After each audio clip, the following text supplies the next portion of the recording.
Uh, am I audible? Yes, sir.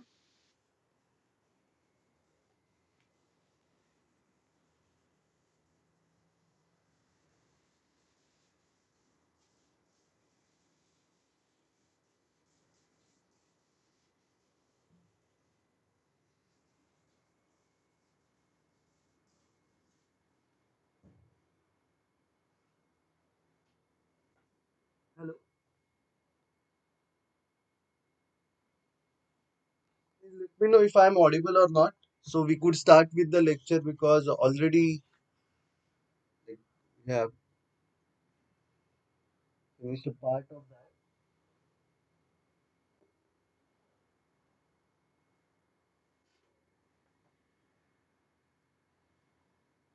Hello. Can you hear me? Please let me know Audible. if you can.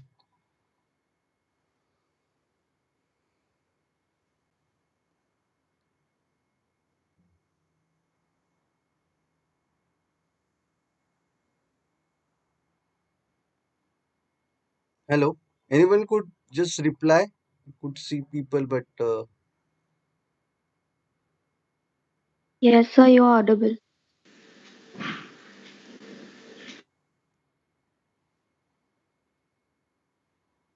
please unmute yourself if possible, or you can just reply in the chat box. Yes, sir, you're audible.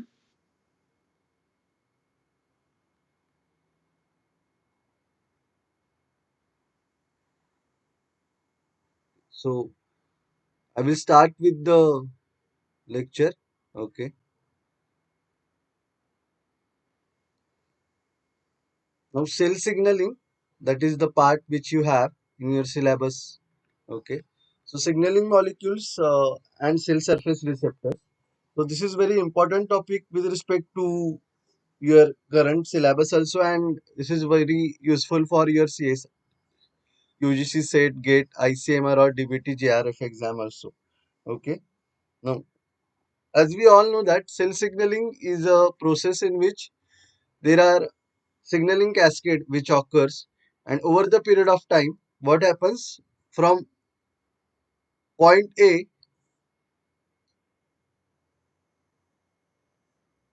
to point B is never going to be a direct step. So the step will be like this.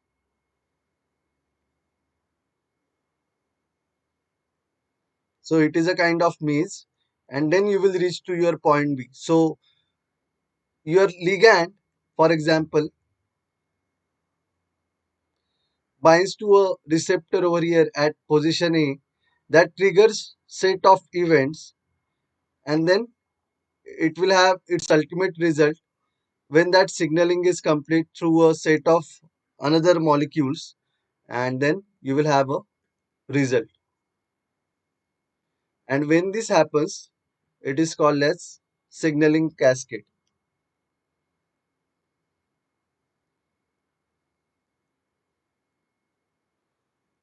So as all of us know that we have somewhere around 30,000 genes, and which contributes for millions of proteins.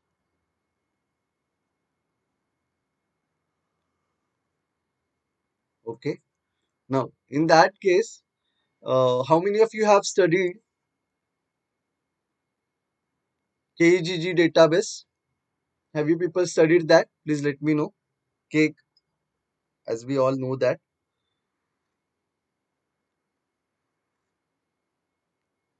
So in cake, we have several pathways. So still now, somewhere around 12,500 molecules have been discovered as a metabolite,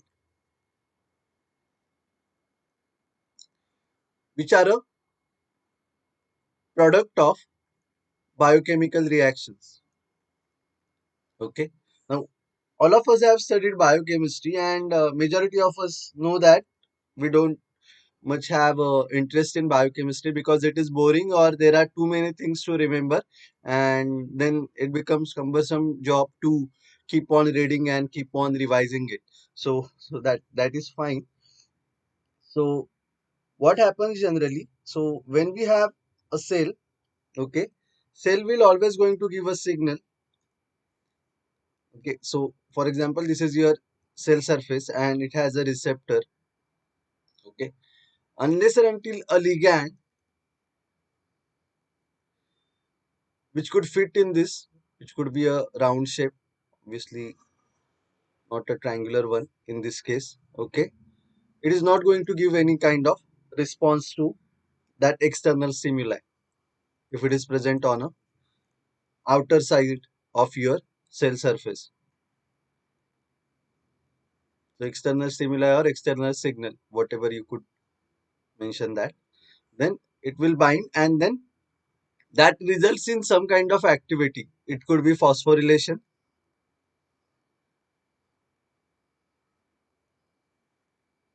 or dephosphorylation.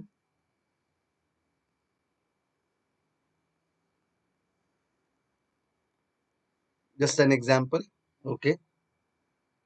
So after binding of this ligand to this receptor, then it will trigger another signal which will result in joining of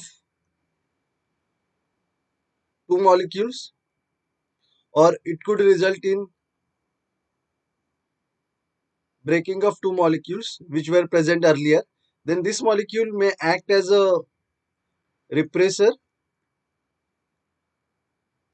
or this molecule may act as an activator. Then how what exactly happens like after this step? This molecule will go and it will go in the nucleus, and it may be your transcription activator or transcription inhibitor. So this is how it is going to be. So you have a ligand molecule which binds to your extracellular surface, and then after either phosphorylation or dephosphorylation, that repressor or a activator, either they are going to join or they are going to break apart, and one of that will be having a repressor activity, another one may have a activator activity. It will go in the nucleus. In the nucleus it will activate or repress some kind of activity, for example transcription, or out of the nucleus it may go and bind as a inhibitor for a translation activity, especially in case of eukaryotes. And then that process is going to either get started or gets halted. So that depends what kind of ligand you are having, which is going to bind. Now, for if you are looking out for the communication with respect to adjacent cells, like very nearby cells, you must have studied of cell junctions, right? Cell junctions, in that case, what exactly happens? The communication is directly by a cell to cell contact.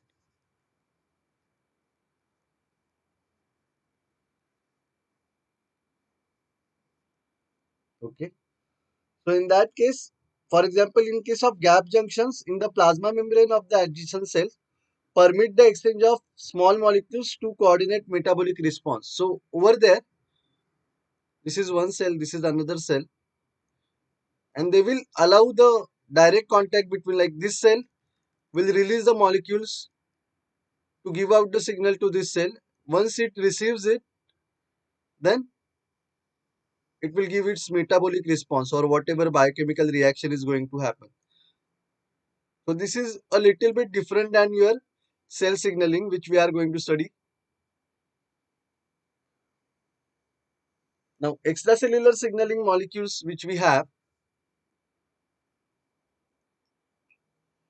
they are synthesized and released by signaling cells, and they produce a specific kind of response in the target cell. So obviously, as I have mentioned in this diagram,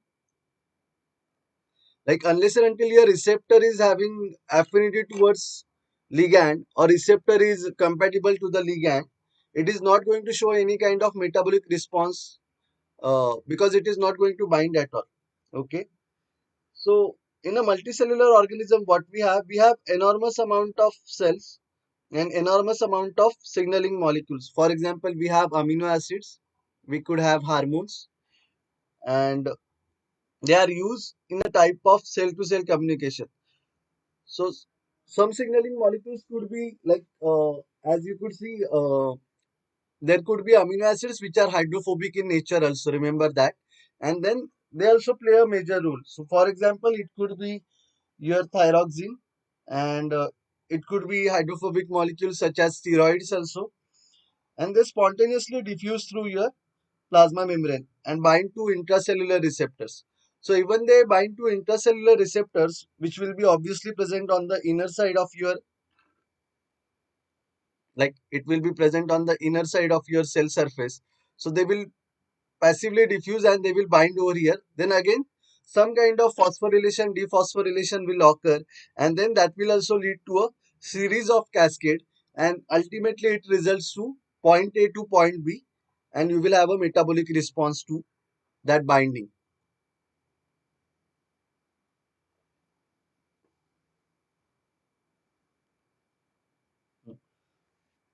So the signaling molecule, which acts as a ligand, it binds to a structure which is complementary to that ligand, and which is majority of the time, if we are looking out for the extracellular signals, you people must have studied, or you will study in depth.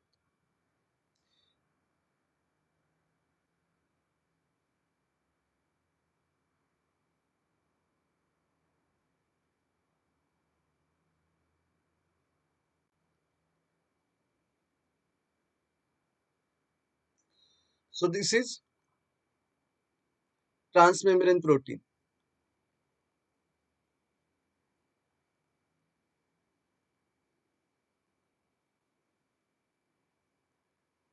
and transmembrane, in this case it is a transmembrane receptor, which is a kind of G protein coupled receptor. Okay, it is spanning your membrane 7 times, and it gets activated to the external stimuli,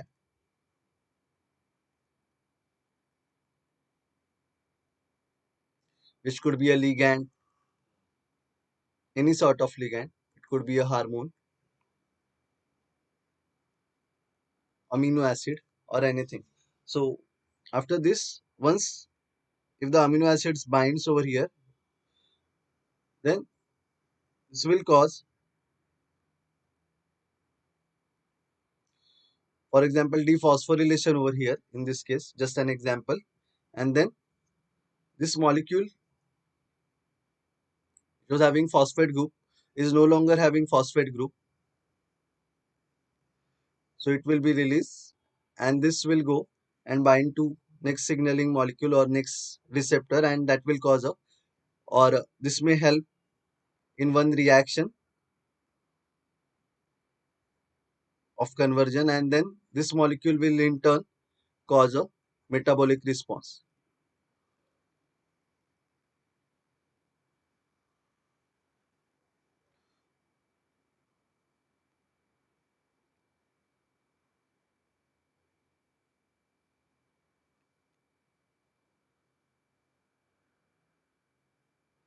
We will see by examples.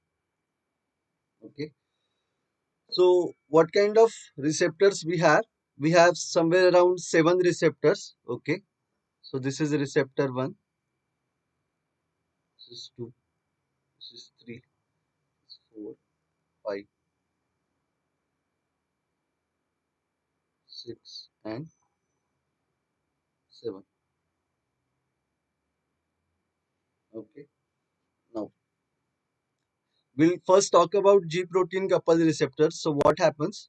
As you could see, this is a membrane spanning protein. So that red color everywhere is a ligand or an external stimuli. Remember that. So at some receptor you need only single molecule. At some receptor you need two molecule. So remember that if two molecules are required, it should get two molecules as an external stimuli.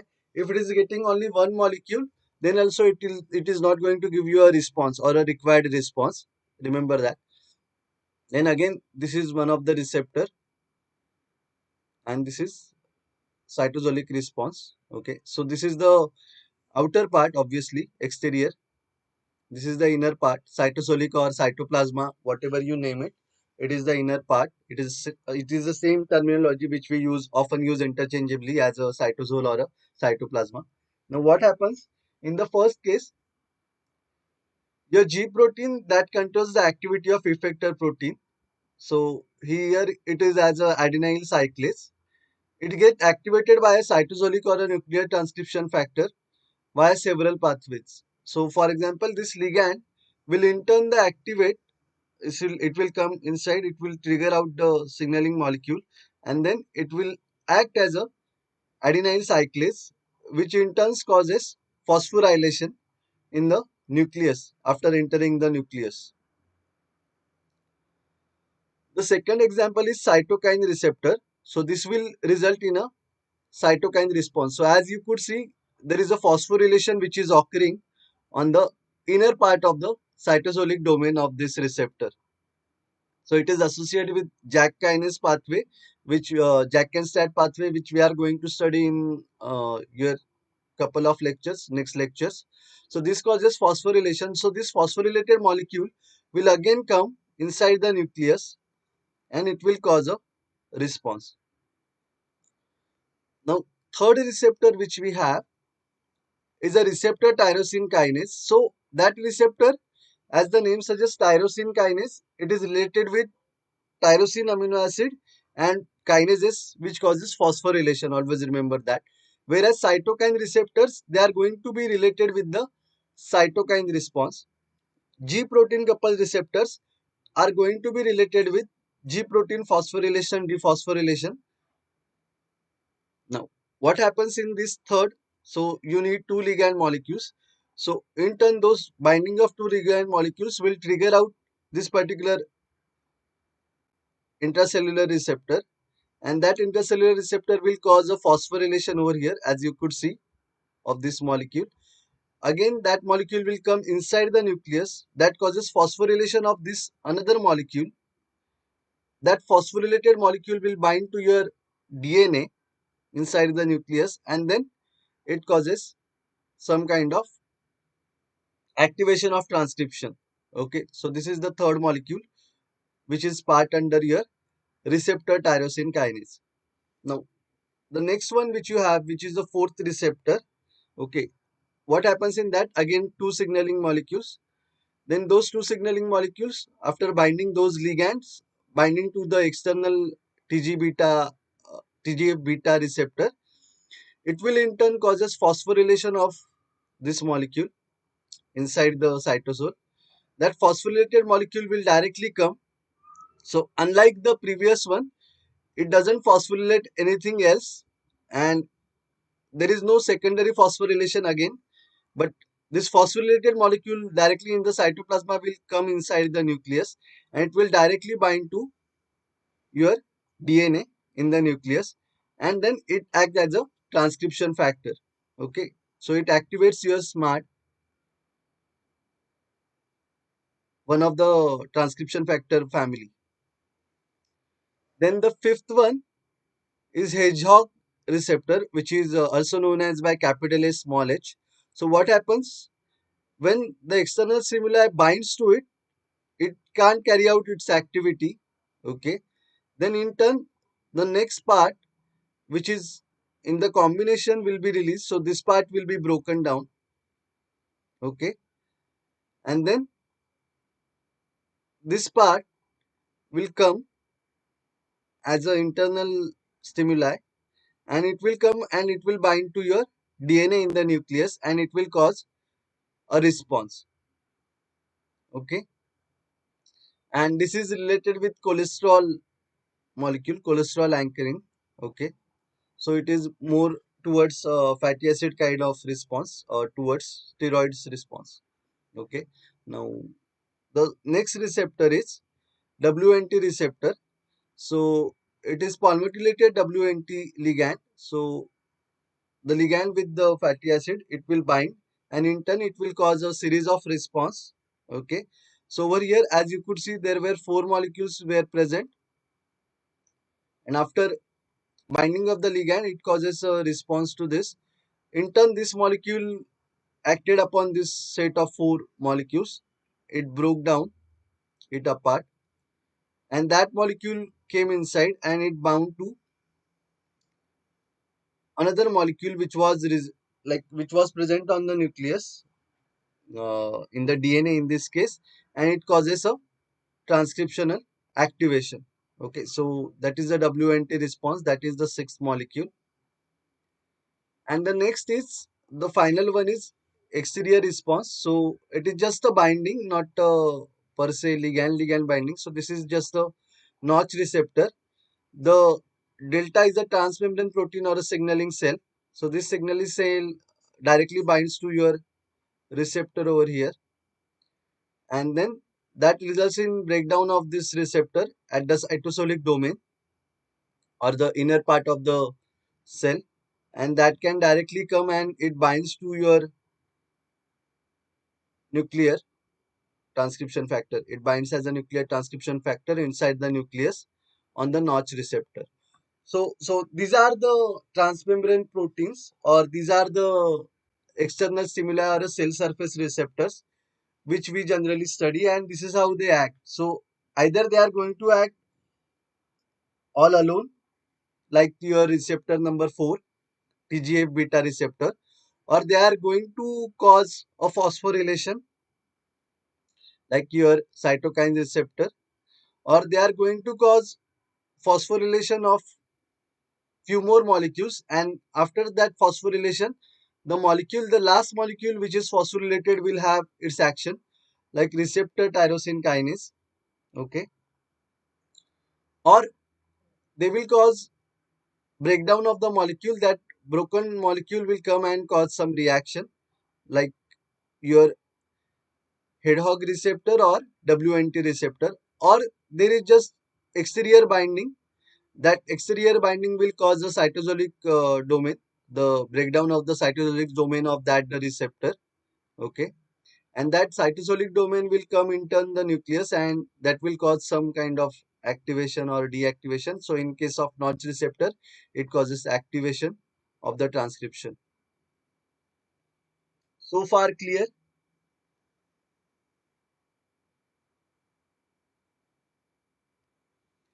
Any doubts?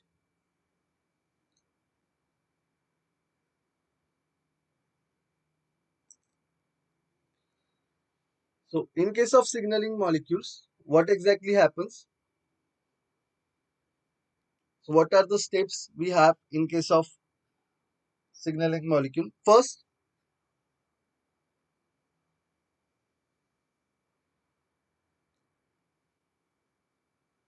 there is a synthesis of a signaling molecule. Then second step is it will be released by the cell which wants to give out a signal. Then what would be the third step? Transport of the signal to the target cell.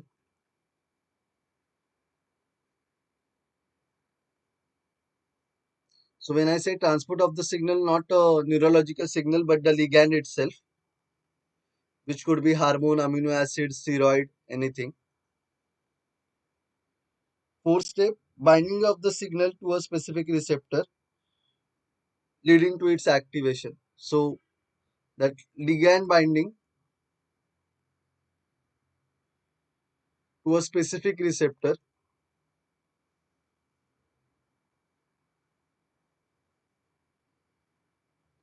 and that results in activation of that receptor. Remember that this is very much important. Unless and until your receptor gets activated, it is not going to show any kind of response to the external stimuli which we are looking out for. Then after that, initiation of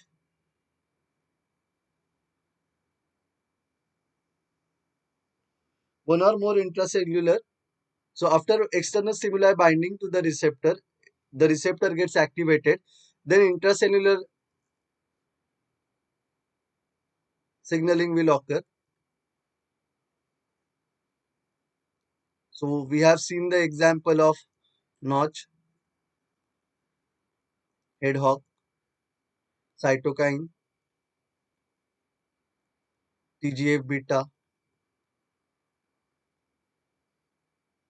or G protein coupled receptors. So these are all responding to the extracellular stimuli, and in turn they are causing the intercellular signaling cascade. Okay, that is the fifth point. And what would be the sixth point? Specific changes in the cellular function, such as metabolism or development.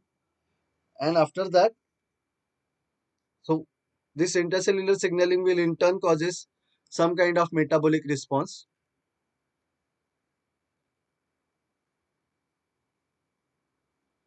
such as activation of transcription or deactivation of transcription or translation or and so on. So just an example. And then the ultimate part will be breakdown of the signal.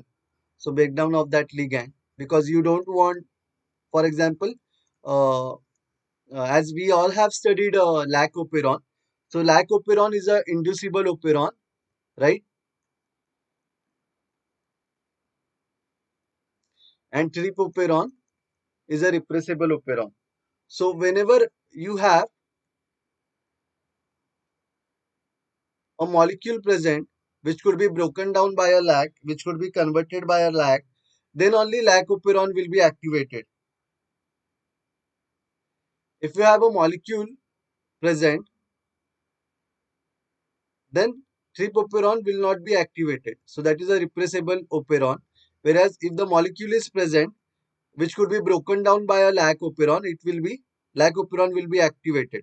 So this process is going to be for particular point of seconds or particular fraction of seconds. It is not going to be like your gene is going to get expressed unless and until it is a housekeeping gene.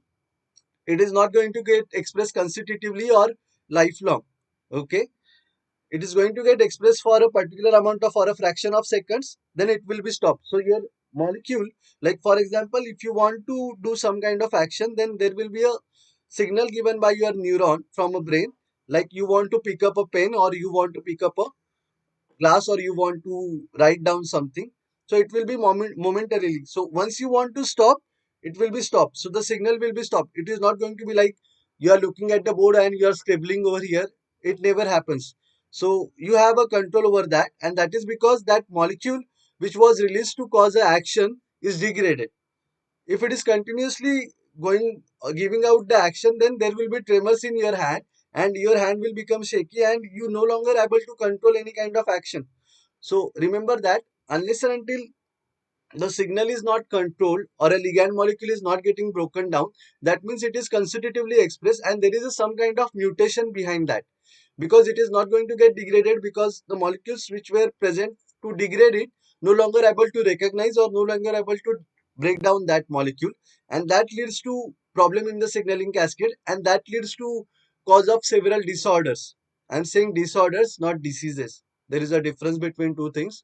Disorders are caused by various symptoms and various problems are there, various pathways are involved, whereas disease majority of the time is caused by single or multiple organisms, set of organisms of the same family.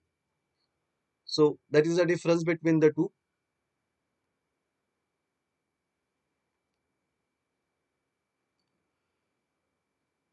Now moving on to the next part, Sir, what are the sir, receptors which are activated by a sir, molecules? We have studied that part. Okay, sir. now there are few receptors, okay,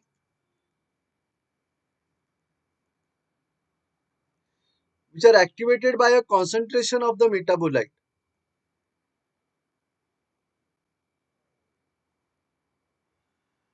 Sir, So what does it mean? Like they are not going to get activated by a single ligand or like two ligands, but if you sir, have a sufficient amount of ligand. sir, So what does it mean? Like sufficient means in terms of concentration, if you have enough amount of ligand, then only this sir, receptor will get activated. So these kind of ligands are also present. Okay. So they are generally responsive to oxygen or nutrients. Okay. Or external stimuli such as light, touch, and heat. For example, such kind of ligand is also available in the prokaryotes.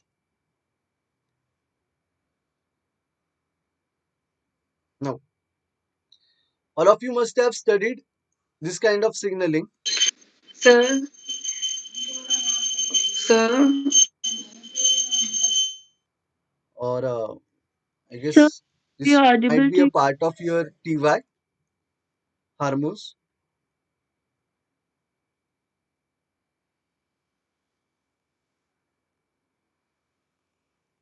right? So we have this kind of stimuli. So what is the parakine signaling?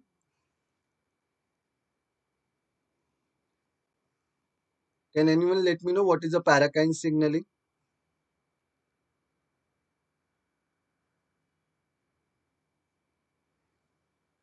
So parakine signaling is something, it is released by the cells sir, which are in close proximity. sir, So the action will be caused by a nearby cell and it will be called as a parakine signaling. When the cell itself causes its own signaling,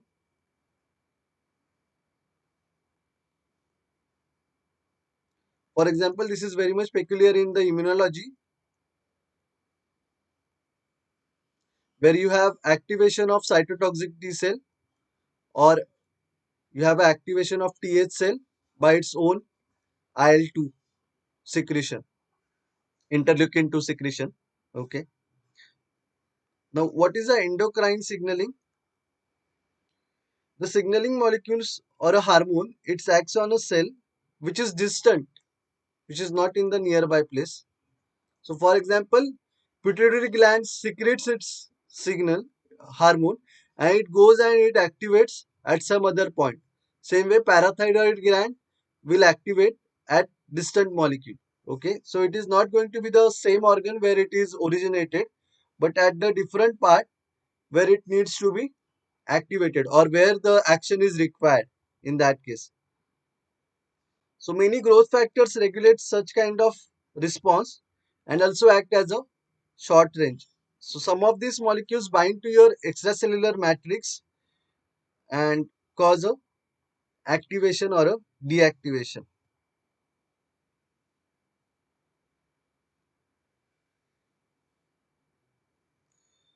So what happens in the signaling molecule? We will talk about that. Some signaling molecules can act as both short range and long range. So it is going to be the same signaling molecule.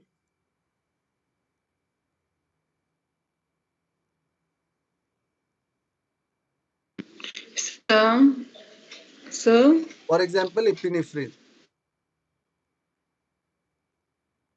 So what it does, it can cause like it acts as a neurotransmitter in the parakine signaling and it can act as a endocrine signaling in the systemic hormone. So for example, it can act for a shorter distance or a nearby molecule as a parakine signaling molecule. Okay. And it can also act by this way, it is going to act as a neurotransmitter. So obviously neuronal signaling, but it can also act as a endocrine signaling. In that case, it act as a systemic hormone. When I say systemic, it will travel from blood and then it will reach its particular location and it will have its signal. Okay. So the another example of this sort of signaling which we have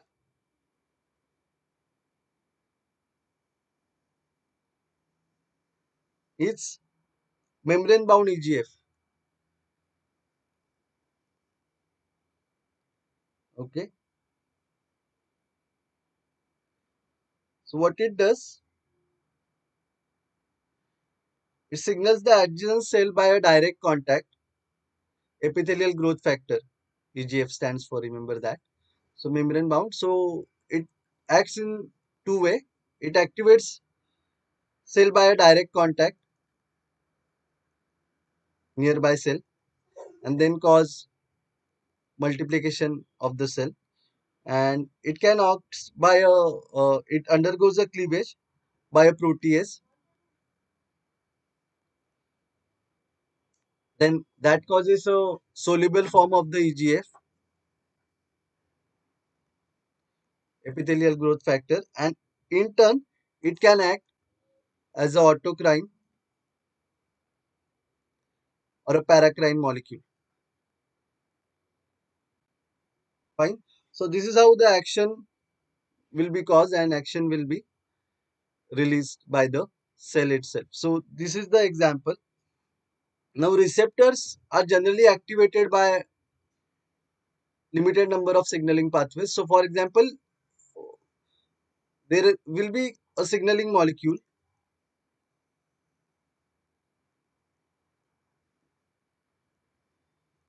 Okay. So that signaling molecule can cause action of single pathway, or it could cause a action of, hello, hello,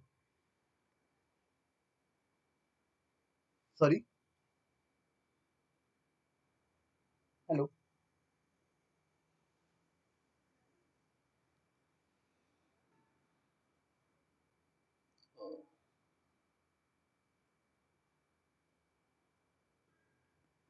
So the signaling molecule,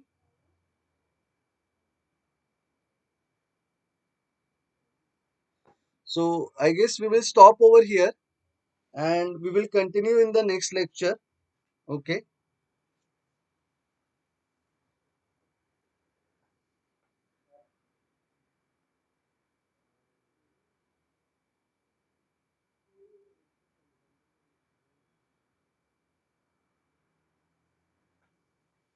You have a next lecture, so we'll stop over here and we will continue next time.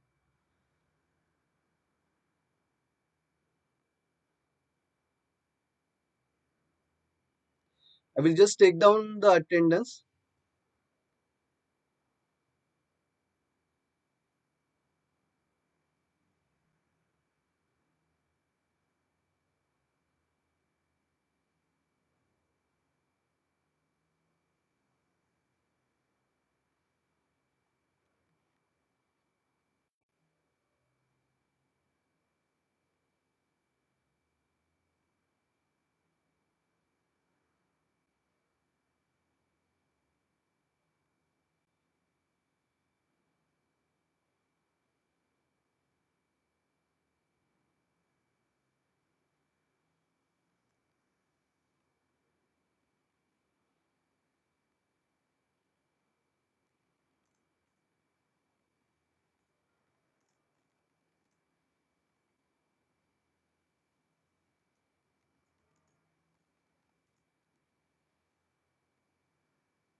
Fine. Thank you.